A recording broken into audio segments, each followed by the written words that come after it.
Okay okay bhaji గారు yeah yes yes ఇప్పుడు బాజీ గారు ఏమంటున్నారంటే కాంగ్రెస్ పార్టీ అంటే ముస్లింలకు దగ్గర అవుతుంది, ముస్లింలు అంటే కాంగ్రెస్ పార్టీకి దగ్గర. ఒక్క నిమిషం సార్, క్రాస్ టాక్ వద్దు సార్ ప్లీజ్. మేడం మాట్లాడాక మీకు ఇస్తా టైం ఇస్తా. ఒక్క నిమిషం వాళ్ళు మాట్లాడాక నేను మీకు టైం ఇస్తా, కంప్లీట్ అవ్వనివ్వండి. ఇప్పుడు సార్ మేడం ఒక్క నిమిషం, వెంకటేశ్వర గారు ఏదో మాట్లాడతారంట. రాజు గారు ఒక్క నిమిషం నేను మళ్ళీ క్లోజ్ చేస్తా. ఇప్పుడు బాజీ గారు ఏమంటున్నారంటే కాంగ్రెస్ పార్టీ అంటే మైనార్టీలు అంటే కాంగ్రెస్ పార్టీ అంటున్నారు. ఓకే, ఒప్పుకుందాం. కానీ కాంగ్రెస్ పార్టీకి ఈ తెలంగాణలో ఒక ఎమ్మెల్సీ గెలిపించుకునే కెపాసిటీ లేదా, ఒక ఎమ్మెల్యేని గెలిపించుకునే కెపాసిటీ లేదా, ఒక ముస్లింను ఎంపీ గెలిపించుకునే కెపాసిటీ లేదా? 22 నెలలుగా రేవంత్ రెడ్డి గాడ్చిపల్లి అవుతాడా ఏంది? రేవంత్ రెడ్డి అక్కడ జంతర్ మంతర్ దగ్గర బోర్ల బొక్కలు పడ్డది కనబడడం లేదా?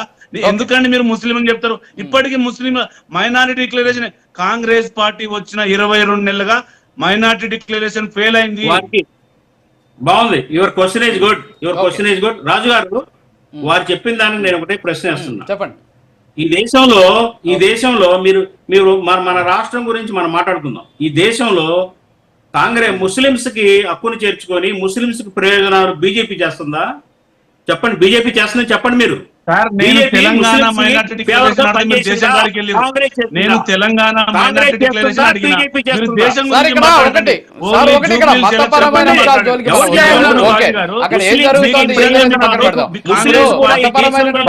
వెళ్ళడం వల్ల ఇదేదో మన విదేశాలు రెచ్చగొట్టినట్టయితే కానీ ఒక్క నిమిషం సార్, ఒక్క నిమిషం. గెలుపోవటం వల్ల గల కారణాల గురించి మనం మాట్లాడుకుందాం. ముస్లింస్ వేరే దేశపోళ్ళు కాదు, ఈ దేశంలోనే పౌరులు. అవును కాదని ఎవరు అనట్లేదు సార్. బాజీ గారు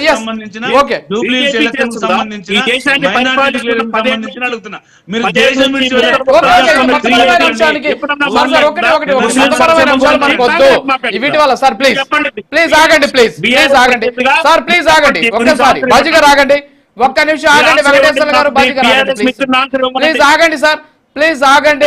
బీఆర్ఎస్ సార్ వెంకటేశ్వర గారు అలాగే బాజీ గారు ఆగండి, ఒక్క నిమిషం ఆగండి ప్లీజ్. మేడం, మతపరమైనటువంటి అంశాల జోలికి వెళ్లకుండా 1 minute ఈ గెలుపుకి సంబంధించి మీ కారణాలేంటి, మీ ఓటమికి సంబంధించినటువంటి కారణాలేంటి 1 minute మీరు క్లోజ్ చేయండి. సార్, గెలుపు ఏ విధంగా గెలిచిందో, మీకు డే 1 నుంచి ఏం జరిగిందో, ఈ రోజు వాళ్ళ గెలుపు ఏ విధంగా వచ్చిందో నేను మీకు మొదటి నుంచే చెప్పుకుంటూ వచ్చాను. ఎందుకు అంటే వాళ్ళు చేసిన పరిస్థితి ఏ విధంగా వచ్చిందో మీకు చెప్పినాను.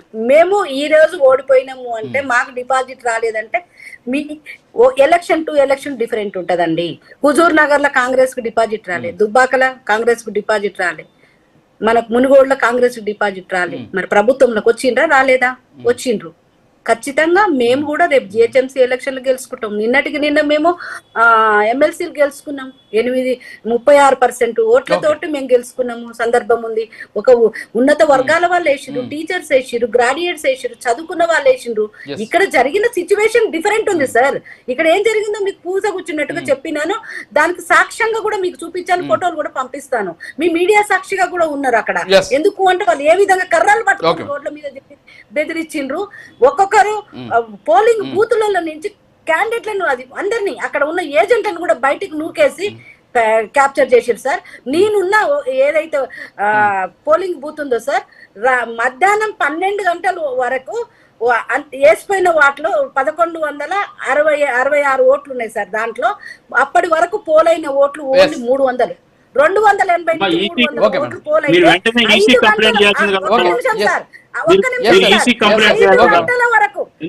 గంటల వరకు ఎవ్వరు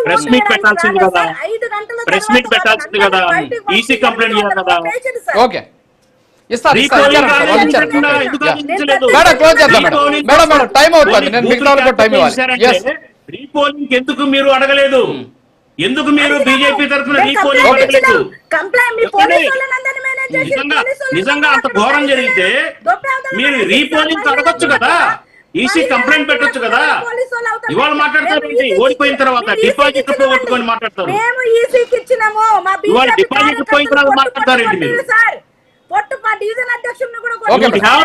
కంప్లైంట్ ఈసీ ఫర్ రీపోలింగ్. మీరు చూసి మాట్లాడాలి. అదే ఓకే, ఓకే. మాట్లాడాలి. ఎక్కడో ఉండి ఓకే మేడం. మీరు చేయకండి సార్. ఓకే సునీత్ రెడ్డి గారు ప్లీజ్ ప్లీజ్ సునీత్ రెడ్డి గారు ప్లీజ్ మేడం ప్లీజ్ మీరు డిబేట్ చేయకండి. ప్రత్యక్షంగా మేడం ఓకే ఒక్క నిమిషం క్లోజ్ చేద్దాం ఓకే మీరు Yes. చూడండి. మేము ఇంకా మాట్లాడే ఓకే అర్హత లేదు మీకు. ఓకే ఓకే వెంకటేశ్వర గారు క్లోజ్ చేయండి సార్ 1 minute మీరు క్లోజ్ చేయండి. సార్ ఇప్పుడు నేను బాజీ గారిని అడిగిన క్వశ్చన్ సమాధానం చెప్పలేదు సార్. తెలంగాణ 2023 మైనార్టీ డిక్లరేషన్ మీ మేనిఫెస్టోలో పెట్టిర్రు. మీరు ఉర్దూ అకాడమీకి సంబంధించినవి, హజ్ బోర్డుకు సంబంధించినవి, వక్ఫ్ బోర్డుకు సంబంధించినవి మీరు పెట్టిన సపరేట్ డిఎస్సి చేస్తామని చెప్పారు. అబ్దుల్ కలాం ఇప్పుడు అది మనం సపరేట్ డిస్కషన్ సార్. ఇప్పుడు ఎలక్షన్ గురించి మాట్లాడుతున్నాం కదా, మరి ఆ ఎలక్షన్ గురించి మాట్లాడండి. ఎందుకంటే విదేశాలు రెచ్చగొట్టినట్టయితే మోసం చేసి రిగ్గింగ్ చేసిరని చెప్తున్నా. నేనేం చెప్తున్నా Yes, sir, దాని గురించి మీరు ఎడిటింగ్ చేస్తే మీరు రీపోలింగ్ అడగచ్చు కదా. ఇప్పుడు మీరు ఎలక్షన్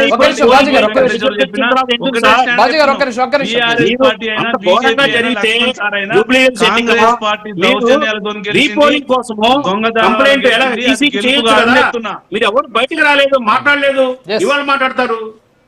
ఓకే రోజు okay sir okay sir time అయింది క్లోజ్ చేద్దాం.